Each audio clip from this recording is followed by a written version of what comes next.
Hola, welcome back. If this is your first time here, thanks for stopping by. Here we discuss, we study, and we add knowledge so that we may know more and be more.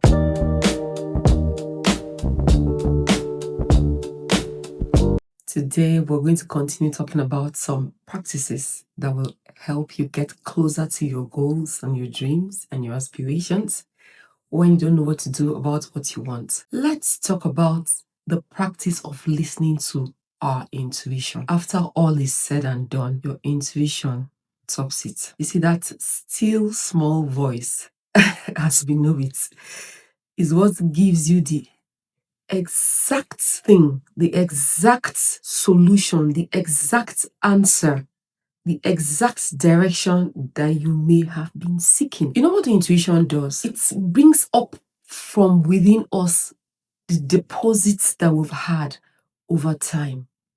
So we have attended trainings, we've read books, we've listened to discussions like this one, we've received counsel from different places, advices, and all the information overload. Your intuition has a way of sieving through all of this and presenting to you what is necessary and required for your own peculiar situation. Your intuition is that voice that tells you, go here, do this, hold on, keep quiet, speak. And sometimes it doesn't even make sense. Why? Logically, I should be doing this at this time. Why am I feeling like I should just hold on? Why am I feeling like I should go when logically I shouldn't? Intuition does not work with logic. As a matter of fact, it's counter logic most of the time. Naturally speaking, or logically speaking, you may be in a situation where you should be doing a particular thing, and your intuition says, no, don't do it. And then for some reason, you find that you want to, but you can't, or you continue to feel that restraint. That's your intuition tugging at you. Sometimes you say, I have a hunch. Other times say, I have a gut feeling. It may just be your intuition getting your attention to something you should be doing or not doing. Have you ever found yourself in a situation where you're probably preparing to go for, let's say, an interview, and everything has been prepared. You've done everything you need to do. You have checked all the boxes. And suddenly you just feel the need to go with a document that wasn't requested. Nobody asked you to come with it, and you just took it, only for you to get there, and that document was what gave you the edge in the entire situation. That document is what set you apart. It wasn't requested, but you just took it along and presented it nonetheless. And that was what was the edge you had that gave you the advantage in that situation. Or sometimes you're about to go to bed and you feel like doing a round check. I'm an expert at that. I really know how to double check. And maybe you go and check. Sometimes the doors are actually locked. You didn't have to check, but you listen nonetheless and went to check. Some other times the door wasn't locked and you just checked. If you didn't check, you might have gone to bed like that. And well, we don't know what would have happened. Several situations like that where you suddenly feel the urge to ring your sister or speak to your brother or talk to your friend about something. You just want to reach out to them. And sometimes where they are also feeling the urge to talk to you. All of these cannot be explained logically, but they are real. Our intuition is that still small voice that says to you, hold on, learn to listen to your intuition. In fact, befriend your intuition. It will go beyond what you know. It will go beyond what you have seen or heard and give you definite direction, definite steps on what to do or what not to do. In a world that is full of these days, I want to describe the situation in the world today as regards information and suggestions. I feel like there should be another word to use. I don't have the word yet. But, like the avalanche of information, the barrage of suggestions, believe me, you need your intuition to be able to know exactly what is useful to you and what you should just let go. Befriend your intuition.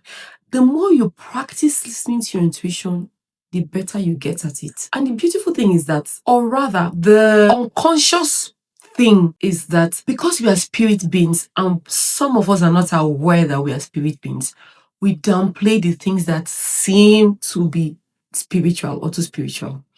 Be like, is it not too spooky, it's not too woo woo, it's not too la la, and all those words. Life is spiritual. You don't have to believe it for it to be true, but it is. And the spiritual rules the physical. Our intuition is in the spiritual realm. That's why it doesn't make sense sometimes. As a matter of fact, it doesn't make sense most of the time. But because you're spirit beings, we connect with one another spiritually. The divine nature in us is what transcends the barriers and borders that we see physically. We're one. After all is said and done, we all belong to one source. We emanate from one source. And so that's why sometimes you're thinking of somebody here or something, and they're miles away and they're thinking the same thing. At the same time, that's what the spirituality of our existence is about. And that's where our intuition plays. In church, among Christians, most times you hear us say, the Holy Spirit said this, or the Spirit of God said this to me, or I heard the Spirit say. But outside church, the people that do not really uphold things spiritually, they call it, they say it's the intuition. My intuition is telling me things. Whichever is your outlook, just know that there's a knowing beyond your intellect, your cerebral knowing, beyond your mind, that you should tap into. You can call it sixth sense if you want, whatever you call it. There is a knowing beyond what your physical nature can grasp that you should learn to practice listening to. Life is spiritual. Our intuition is that way that our spirits communicates to us. The communication from our spirits to our minds is the play, is the arena, is the area where the intuition works. And believe me, it actually does save the day. It actually does come through when we need it the most. Listen to your intuition. That's just the summary of today's discussion.